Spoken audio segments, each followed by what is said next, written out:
Yo, what's good with y'all today, man? It's Trevor Hoots, man, and welcome back to another video. Today's video, we got top 10 point guards. And I know in a previous video, I told you guys that my point guard and my shooting guard videos both got corrupted. But I guess I figured it out, so it's all good now. But anyways, back to the usual following program. Like I said, today's video is the top 10 point guards of this past season. And yeah, man, without wasting too much of your time, let's get into the honorable mentions, y'all. Let's get it started. The honorable mentions, we got Mike Conley, Kyle Lowry, Fred VanVleet, Jamal Murray, Dejounte Murray, D'Angelo Russell, Malcolm Brogdon, and Kemba Walker. Now with the honorable mentions, like I say all the time, if your player's not in the top 10, there was just players just better than him. You feel what I'm saying? In my opinion. But to be honest with y'all, this top 10 list with the point guards is probably a bit more challenging than the other top 10 videos I've made already, because there's a lot of great guards in the league today, especially as of late in the NBA. You feel what I'm saying? And this year was no shortage of that. We have a lot of point guards that might even be in the honorable mentions that you could even say could have made the top 10 potentially. But it is what it is, ain't what it ain't. You feel what I'm saying? And with that being said, let's get into this video on who I got coming in at number 10. Coming in at the number 10 spot, we got De'Aaron Fox of the Sacramento Kings. This season, he averaged 25.7 assists on solid shooting splits. De'Aaron Fox is a hyper-athletic guard in the league, standing about 6'2", and he shows the ability to really get buckets. Like, I ain't even gonna hold y'all. Like, his only downsides is really the inconsistent jumper, and just because of his weight, it's hard for him to guard, like, heavier guards or really fight through screens by big men. But he's a willing defender, and I could see potential in him getting better on that side of the floor for sure. Now, in terms of the jump shot, even though he shot about 32%, which is a little less than league average this year, I can also see that getting better if he just continues to work on it, because in his second season, he shot about 37% from three from there. So we'll just see about that. Yeah, this isn't to say that, Fox is some superstar yet, but he's heading towards that route. And if Sacramento could get him some more pieces, I'm excited to see this team's future and how far in the list he can climb. Coming in at number 9, we got Ben Simmons of the Philadelphia 76ers. Wow, look at me. Anyways, though, after this year's playoffs, I'm pretty sure we can tell what this man's weaknesses is for sure. But I'm not going to be on the crap on Ben Simmons show. One, because this is a top 10 list, and two, he's really not a trash player.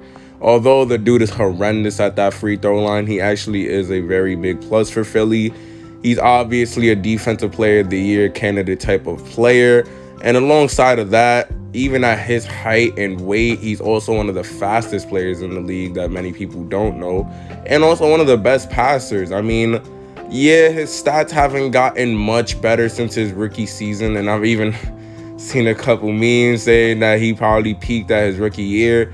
But if you watch Ben Simmons from his rookie year up until this year, you would know that that is not true, although it hasn't been much better. But the improvements he made on the defensive side of the floor helped Philly be one of the top defensive teams in the league this year. And also with his passing IQ and offensive IQ as well. With his vision, he finds his wide open shooters, man, or he makes the pass that makes the pass to get a wide open shooter for sure.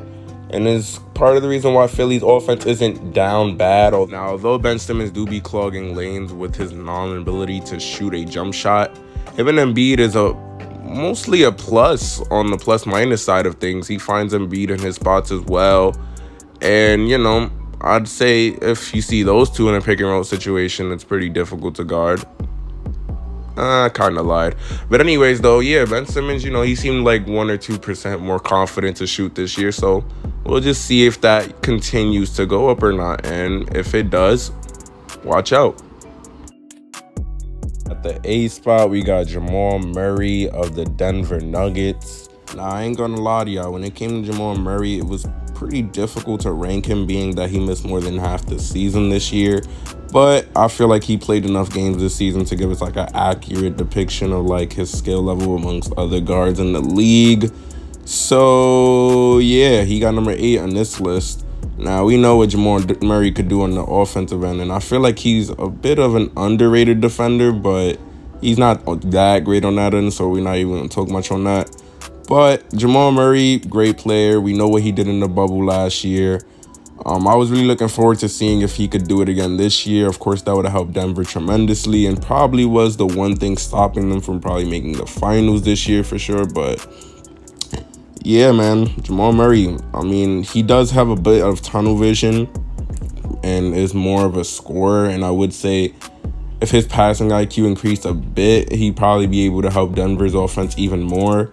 But when you have one of the best passes in the league in Jokic coming from the center spot, you really don't need your point guard to be a pass-first guard for sure. And at the clip that Murray can score at, I don't really think he needs to. So, I mean, I don't know where I was going with that, but he got number 8 on this spot. While we're talking about the league's best passers, we can't forget to mention who comes in at this number 7 spot, and we got Trae Young of the Atlanta Hawks.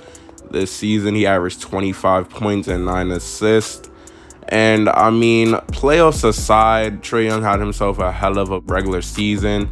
You had him in the first 10 or couple of games. He was averaging over 30 and drawing mad fouls, and the league was complaining about all that shit or whatever. And I ain't gonna lie, it kind of did make basketball a little unfun to watch when he was doing that shit, but dude was getting buckets.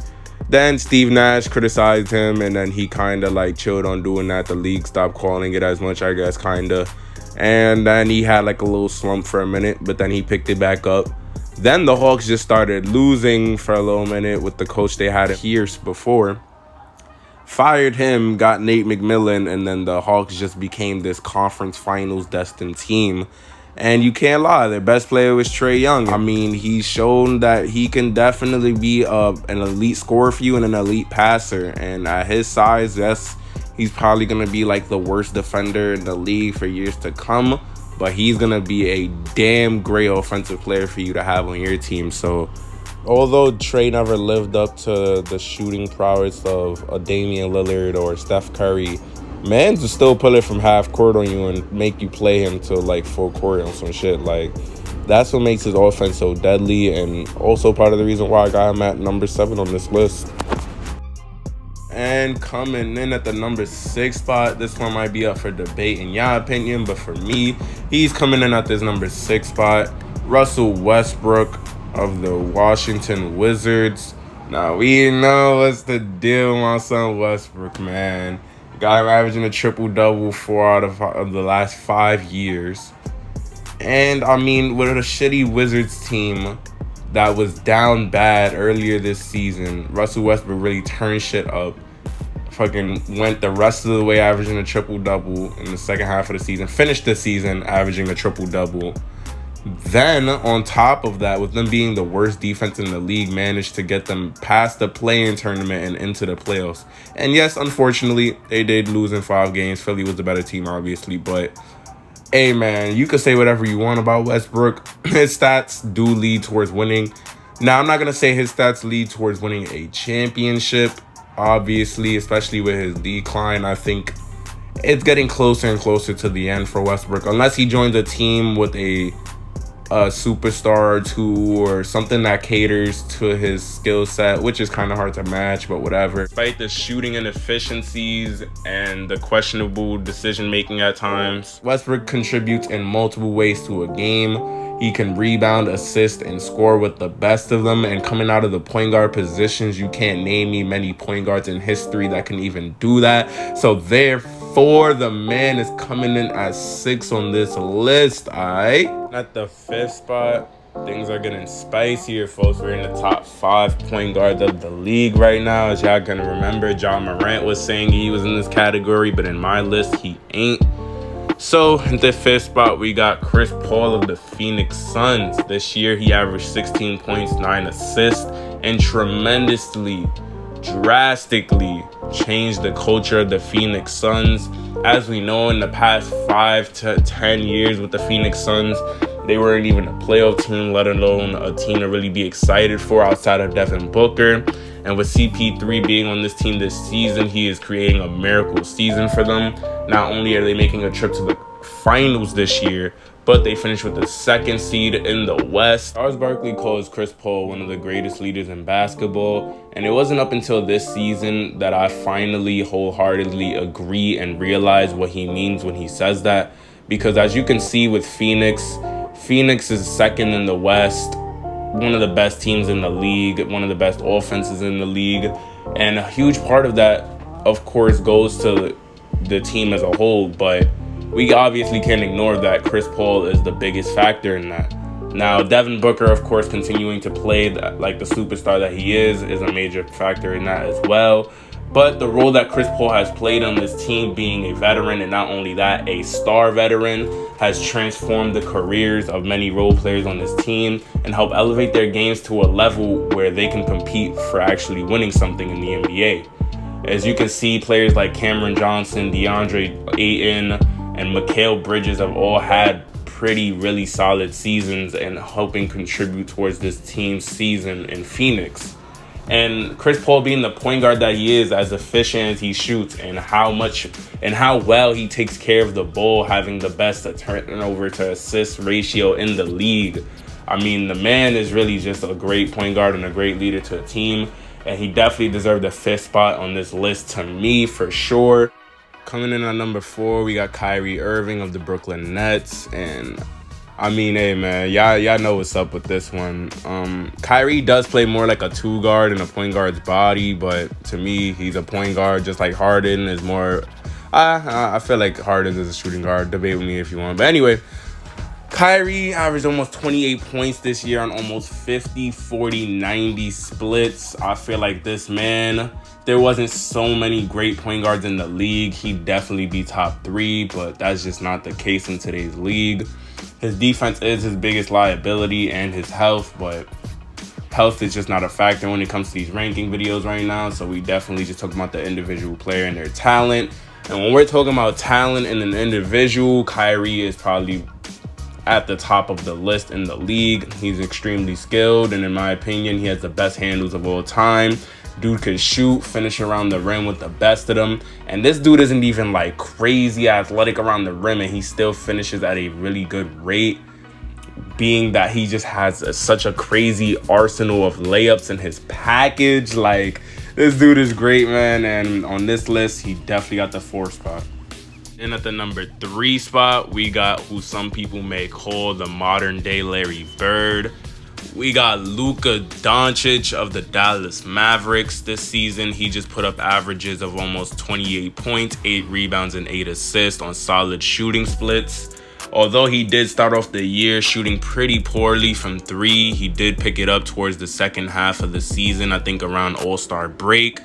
But despite Luka's shooting inefficiencies at certain times, he still finds a way to get his teammates involved in games. And despite not even having another All-Star on his team, he's managed to bring Dallas to back-to-back playoff appearances and just putting up dominant performances against a team that many viewed as a title contender. He's not only gotten better at reading defenses and scoring within them, but he's also gotten better as a passer, as he is one of the best passers in the league today. Not only that, in my opinion, I feel like this is the best 21-year-old we've ever seen of all time. Sorry to Michael Jordan if he was even in the league at 21, but shit, that's just my opinion. I would say Luka's biggest weaknesses, of course, as we all know, is his defense. And I feel like his free throw shooting for sure, especially for someone who gets to the line about 7-8 times a game, he definitely should really look to get better in that department. But in all other aspects of the game, dude is just a great player. And despite being not even the most athletic player on the floor, he just finds a way to get to his spots and do what he does best for the team's offense. So, I mean, shit, man. Luka's a great talent to see at such a young age. And on this list, he got number 3 as the 3rd best point guard in the league. At number 2, we got Dame Dollar of the Portland Trail Blazers. And honestly, if it wasn't for the success that Steph has had in his career, Dame Dollar would be making a hell of an argument for the number 1 spot. But obviously, we know Curry is undeniably better than Dame. And we'll get into that when it's Curry's turn. But y'all know who was coming at number 1. Anyways, though, yeah, Dame, one of the league's best scorers. I mean, shit, one of the best shooters in the game as well, as he has just expanded his game to beyond the half-court line at this point. Like, honestly, him and Steph have just broken, well, mostly Steph, obviously. He's introduced that to the league for sure, but like, they're just breaking the league from how far they can shoot. Now Trae Young is starting to do it. It's just like, what they're doing now is just going to be something that is not going to be stopped, and many young players are going to start modeling their games after. But not to downplay Dame, of course, but his team has not seen much success in the playoffs, and in the past 4 out of 5 years, they have been exited in the first round. Now, this isn't to just Dame's fault. He does need better pieces around him, and he can improve at the defensive end, even though I feel like there is times in the game or in the league in general, I feel like he's underrated as a defender. But because of his size, it does make it harder for him to keep up with athletic or bigger guards.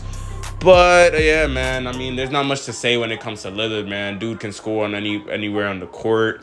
One of the best ball handlers in the league as well. Pick and roll offensive players, you name it, like, he got it. So yeah, on this list, he got number 2, and I think y'all already know who's coming in at number 1. And yeah, like I said, I think y'all already knew who was coming in at number 1. We got Stephen Curry, Wardell, at the number 1 spot of the Golden State Warriors. And I mean, there ain't gotta be much explaining with this, hopefully. I mean, if you just watch a little basketball, obviously, you know what this dude does, man. Like, greatest shooter of all time.